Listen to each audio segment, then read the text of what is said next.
Good morning, class. The talk will basically be on double integration, where we're dealing with rectangular regions. Double integration of a rectangular region. So basically what we have over here is we are performing a double integration of x into y over the region bounded by x equal to 0, x equal to 3, y equal to 0 and y equal to 3.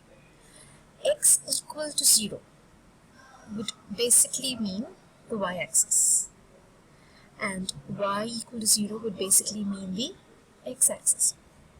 Now when I say x equal to 3, from the origin I measure 3 units apart and draw a straight line, which you see here, that would be x equal to 3. Similarly, y equal to 3 will basically be from the origin, measure 3 units along the y-axis and draw a horizontal line which will give me y equal to 3. So the bounded region bounding x equal to 0, y equal to 0, x equal to 3 and y equal to 3 will be the region over which we will perform double integration of x into y. So to begin with, if I integrate and consider the inner integral to be with respect to x and the outer integral to be with respect to y, we will see that x throughout the region moves from 0 to 3. It goes from 0 to 3, 0 to 3. So we'll have the limits, the inner integral x going from 0 to 3. Now when we come to the outer limits on y, back again throughout the region we are going uniformly from 0 to 3, 0 to 3, 0 to 3. So therefore y will also go from 0 to 3. So what we need to basically do is we would need to perform the integration on x first, being the inner integral. So that would be given as follows. So when we're integrating with respect to x, we have to treat y as a constant. So we keep y as it is. The integrating x with respect to x would give us x squared by 2.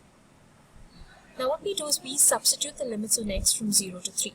It's obviously the upper limit minus the lower limit. And we end up getting 9 over 2y. This happens to be a simple integration with respect to y, or rather a single integration with respect to y, and the following is the answer. So that was on rectangular regions. The question is, how do we deal with the situation where we're dealing with a non-rectangular region? You have to be a little careful with the limits of integration when the region under consideration is a non-rectangular region. For instance, we have a region out here which is triangular. How did we get a triangular region?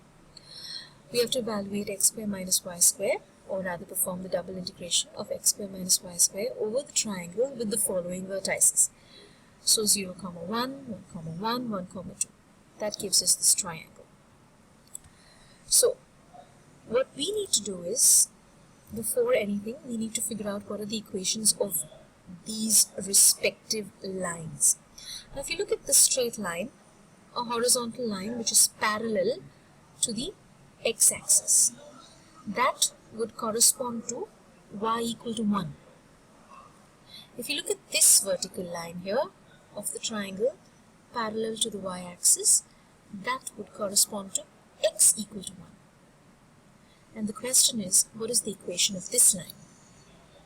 Now, to find the equation of this line, we use the 2-point form. This being one point and this being the other point. The equation of the 2-point form is as follows: y minus y1 over y2 minus y1 equal to x minus x1 over x2 minus x1. I have chosen 0, 1 as x1, y1 and 1, 2 as x2, y2. On plugging in the values of x1, y1, x2, y2 into this equation, this is the following equation I get, and therefore the equation of the line will be y minus x equal to 1. So therefore, the equation of this line that you see here is simply y minus x equal to 1. So how do we proceed with this integration? If I take the inner integration with respect to x and the outer integration with respect to y, I will have to restrict x and take a broader class of y. So what we will do is we will work on the limits of x here, or we can even work on the limits of y first. So if I need to work on the limits of y first, let's see what happens. Y being the outer integral, I'm taking a broader region. So y starts at this point, 1, and if you move along the y-axis, y goes on to 2. So y starts at 1 and moves vertically up to 2. So if I am going to consider the outer limit y going from 1 to y equal to 2, I need to be careful when I'm chalking out the limits of integration for x. So here's what's happened. Y is going from 1 to 2. So what's happening to x?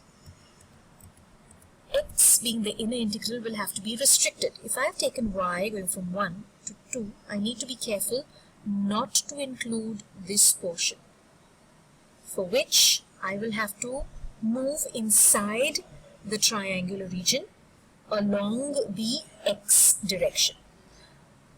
Obviously from the lower limit of x to the higher limit of x. So if I am restricting x, I have to move inside the triangular region from this line to this line, this line to this line, this line to this line, this line to this line. We have seen that the equation of this line is given by y minus x equal to 1, which will tell us that along this line, x is equal to y minus 1. So as we move from this line to this line, along this we see that x is equal to 1. So if I move from here to here, and here to here, and here to here throughout the region, I'm moving from x equal to y minus 1 to x equal to 1, x equal to y minus 1 to x equal to 1. And this is basically what I have, x going from y minus 1 to x equal to 1. In the same way, we solve the inner integral with respect to x, keeping y as a constant. So derivative integral of x square would be x cubed by 3. Y square being a constant stays as it is, and integral of 1 will be x. Substitute the limits for x. This is what we get, purely an integration in terms of y, and the final answer is as follows. This will be all for now. I would like you all to solve some problems which we will deal with later. Thank you.